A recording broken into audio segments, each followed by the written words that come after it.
Okay so ये एक DI का हमें सेट गिवन है जिसमें हमें एक टेबल गिवन है, उसमें कुछ एक कंपनीज हैं, उसमें कितने एम्प्लॉयज हैं उसका डेटा है एंड देन उनकी मीडियन एज का डेटा है। तो सबसे पहले हम यहाँ पे जो मीडियन है इसको समझने की कोशिश करते हैं। लेट्स से कि आपके पास किसी ग्रुप में 5 एलिमेंट्स हैं, 1 2 3 4 एंड 5, ये 5 एलिमेंट है आपके पास। तो जितने भी एलिमेंट्स हैं आप उनको सबसे पहले इंक्रीजिंग ऑर्डर में अरेंज कर लेंगे। इंक्रीजिंग ऑर्डर में अरेंज करने के बाद में जो आपकी मिडिल वैल्यू होती है वो आपकी बनती है मीडियन। अब मान लीजिए सारी वैल्यूज अगर आपकी 3 होती तो भी आपका मीडियन क्या होता, 3 ही होता, right. For example let's say कि अगर आपके पास इवन नंबर ऑफ टर्म्स हैं और सारी वैल्यू अगर आपकी 3 है तो भी आपका मीडियन कितना है, 3 होगा। एक चीज आपको ये समझनी है।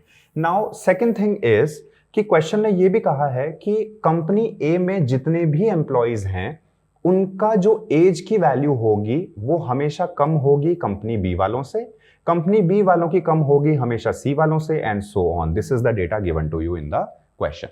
Now the question says the highest possible age of an employee of company A is. बहुत आसान है, अगर आपको इतना समझ में आया तो straight away you can answer to this question.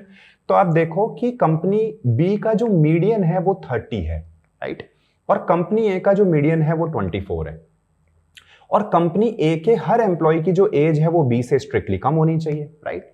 तो आप देखो कि कंपनी ए की मैक्सिमम वैल्यू, किसी भी एम्प्लॉय की जो मैक्सिमम वैल्यू हो सकती है वो 29 हो सकती है, it can not be 30, right. This is what you have to understand. क्योंकि अगर उसकी वैल्यू 30 हो जाएगी तो that will not be part of A, that will become part of B, right. This is what you have to understand. So correct answer for this question will be 29।